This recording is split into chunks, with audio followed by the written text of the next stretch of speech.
అందరికీ నమస్కారం. భవిష్యత్తు గురించి ఆలోచించటం కొన్నిసార్లు కాస్త కష్టంగా అనిపిస్తుంది కదా, కానీ అస్సలు కంగారు పడకండి.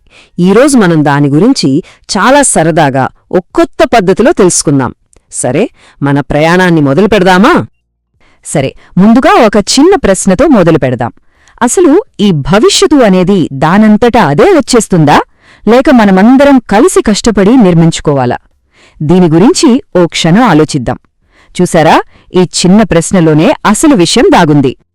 అయితే మన జీవితంలో పురోగతి అంటే ప్రోగ్రెస్ రెండు విధాలుగా వస్తుందన్నమాట. ఈరోజు మనం ఆ రెండు దారుల గురించే తెలుసుకోబోతున్నాం. వినడానికి చాలా బాగుంటుంది.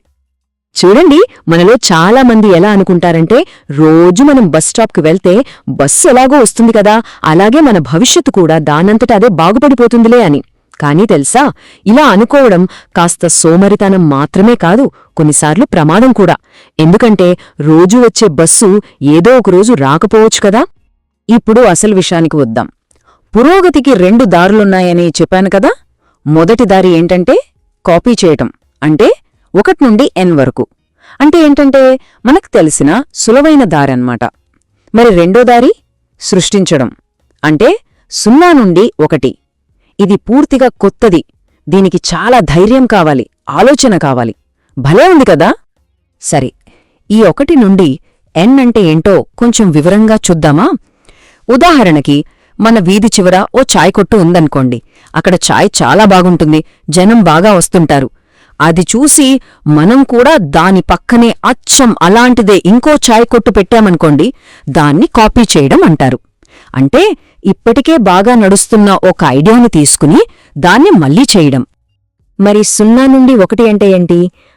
ఇది చాలా స్పెషల్. ఒక్కసారి ఊహించుకోండి, ఒకప్పుడు ఉత్తరాలు రాయాలంటే టకటకమని శబ్దం చేసే టైప్రైటర్లు మాత్రమే ఉండేవి. అలాంటి టైంలో ఎవరైనా మొదటిసారిగా కంప్యూటర్లో టైప్ చేసే సాఫ్ట్వేర్ అంటే వర్డ్ ప్రాసెసర్ని కనిపెట్టారనుకోండి, అద్భుతం కదా. అప్పటిదాకా ప్రపంచంలో అలాంటిది లేదు. అలాంటి ఒక కొత్త ఆవిష్కరణని సృష్టించడమంటారు. ఈ రెండు దారుల్ని మనం ఇంకా పెద్ద విషయాలతో కూడా పోల్చవచ్చు. గ్లోబలైజేషన్ ఉంది కదా, అది 1 నుండి n లాంటిది. అంటే ఒకచోట ఉన్న మంచి వస్తువుల్ని, ఆలోచనల్ని ప్రపంచమంతా తీసుకెళ్లడం. మరి టెక్నాలజీ, అది 0 నుండి 1 లాంటిది. అది పాత పద్ధతుల్ని పక్కన పెట్టి మన పనుల్ని తేలిక చేసే సరికొత్త పరిష్కారాల్ని మన ముందుకు తెస్తుంది.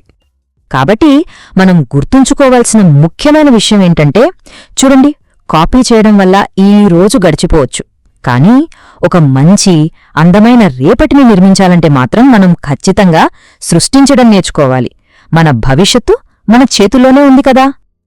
సరే, ఇప్పటిదాకా బానే ఉంది. ఇప్పుడు కొన్ని సరదా కథలు చెప్తాను. మన రోజువారీ జీవితంలో ఈ రెండు దారులు ఎలా ఉంటాయో చూద్దాం. స్టూడెంట్స్, ఆఫీస్కి వెళ్లేవాళ్ల జీవితాల్లోకి ఓసారి తొంగి చూద్దామా? ముందుగా రాహుల్ కథలోకి వెళదాం. రాహుల్ ఒక స్టూడెంట్ అన్నమాట. తను క్లాస్లో పాఠాల్ని ఊర్కే బట్టి పట్టడు. ప్రతి కాన్సెప్ట్ని, దాని వెనకున్న అసలు కథేంటో మనస్ఫూర్తిగా అర్థం చేసుకోవడానికి ట్రై చేస్తాడు. అదే క్లాస్లో రాహుల్ ఫ్రెండ్ ఆశా ఉంది. పాపం, ఆశాకి పరీక్షల పాసైతే చాలు. అందుకే జవాబుల్ని అర్థం చేసుకోకుండా ఉన్నది ఉన్నట్టుగా గబగబా బట్టి పట్టేస్తుంది. చూసారా ఇద్దరి మధ్య తేడా? బట్టి పడితే పరీక్షల్లో మార్కులు రావచ్చు, పాస్ అవ్వచ్చు, కాని అసలైన జ్ఞానం వస్తుందా? రాదు. రేపటి రోజున గొప్పవాళ్లు అవ్వాలంటే రాహుల్లాగా ప్రతి విషయాన్ని లోతుగా అర్థం చేసుకోవాలి. అదే నిజమైన చదువు, అదే నిజమైన ఎదుగుదల. సరే, ఇప్పుడు ఆఫీస్కి వెళ్దాం. అక్కడ అరవింద్ అని ఒక ఆయన పనిచేస్తున్నాడు. తన పనిని ఇంకా బాగా, ఇంకా స్పీడ్గా చేయడానికి మార్కెట్లోకొచ్చే కొత్త కొత్త కంప్యూటర్ టూల్స్ అన్నీ నేర్చుకుంటూ ఉంటాడు. అదే ఆఫీస్లో మనోజ్ కూడా ఉన్నాడు. కాని మనోజ్ ఎలాంటంటే 10 ఏళ్ల కిందట ఎలా పనిచేశాడో ఈరోజు కూడా అచ్చం అలాగే చేస్తాడు. కొత్తవి నేర్చుకోవాలంటే అస్సలు ఇష్టపడడు. ఇప్పుడు చెప్పండి, భవిష్యత్తు ఎప్పుడూ ఒకేలా ఉండదు కదా, అది మారుతూనే ఉంటుంది. అరవింద్లాగా టెక్నాలజీతో పాటు తమను తాము మార్చుకునేవాళ్లు ముందుకు దూసుకెళ్తారు. కాని మనోజ్లాగా పాత పద్ధతులకే కట్టుబడుంటే వెనకబడిపోతారు. అందుకే మార్పుని ఇష్టంగా స్వీకరించాలి. ఇప్పుడుదాకా మనం రెండు దారుల గురించి మాట్లాడుకున్నాం కదా. ఇప్పుడు క్రియేటివ్గా ఆలోచించడం ఎలా మొదలు పెట్టాలి? దీనికి ఒకే ఒక్క ముఖ్యమైన ప్రశ్న ఉంది.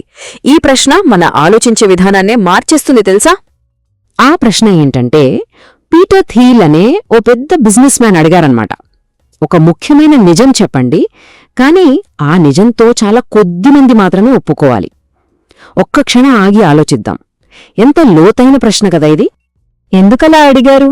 ఎందుకంటే అందరూ అవును అవును అని ఒప్పుకునే విషయాలు చెప్తే అందులో కొత్తేముంది? మనం పాత ప్రపంచంలోనే ఉండిపోతాం. కానీ ప్రపంచాన్ని అందరికన్నా భిన్నంగా ఒక కొత్త కోణంలో చూసేవాళ్లే కొత్త ఆలోచనలు చేయగలరు. వాళ్లే రేపటి భవిష్యత్తుని నిర్మిస్తారు. సరే, ఇదంతా వినడానికి బాగుంది, కానీ దీన్ని మొదలుపెట్టడం ఎలా అని అనిపిస్తోందా? అస్సలు కంగారు పడకండి. ఇప్పుడు మనం చాలా సింపుల్గా ఆచరణలో పెట్టగలిగే కొన్ని టిప్స్ చూద్దాం. అన్నిటికన్నా ముందు రోజూ మనల్ని మనం ఒక చిన్న ప్రశ్న వేసుకుందాం. నేనిప్పుడు చేస్తున్న పనులు అందరూ వెళ్లే దారివైపు నన్ను తీసుకెళ్తున్నాయా? లేక నేను కలలు కనే ఒక కొత్త ప్రపంచాన్ని సృష్టించే దారివైపు నన్ను తీసుకెళ్తున్నాయా అని. మన ఆలోచనని మార్చుకోవడానికి ఇక్కడ 2 సింపుల్ స్టెప్స్ ఉన్నాయి. స్టెప్ 1, ఇప్పుడు అందరూ ఏం చేస్తున్నారు అదే చేద్దాంలే అని అడగడం ఆపేయండి.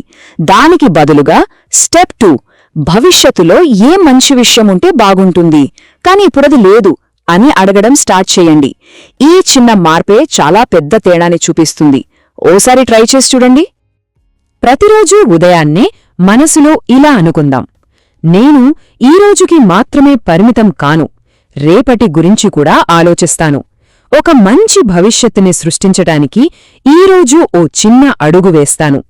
ఇది మనకి రోజూ మంచి ఎనర్జీని ఇస్తుంది. చివరిగా ఒక్క మాట, భవిష్యత్తు మనకోసం ఆగదు. అది మన ఆలోచనల కోసం, మన కొత్త పనుల కోసం ఎదురుచూస్తూ ఉంటుంది. గుర్తుంచుకోండి స్నేహితులారా, రోజూ చిన్నగా నేర్చుకోవటం ఒకరోజు పెద్ద విజయాన్ని అందిస్తుంది. ఉంటానండి.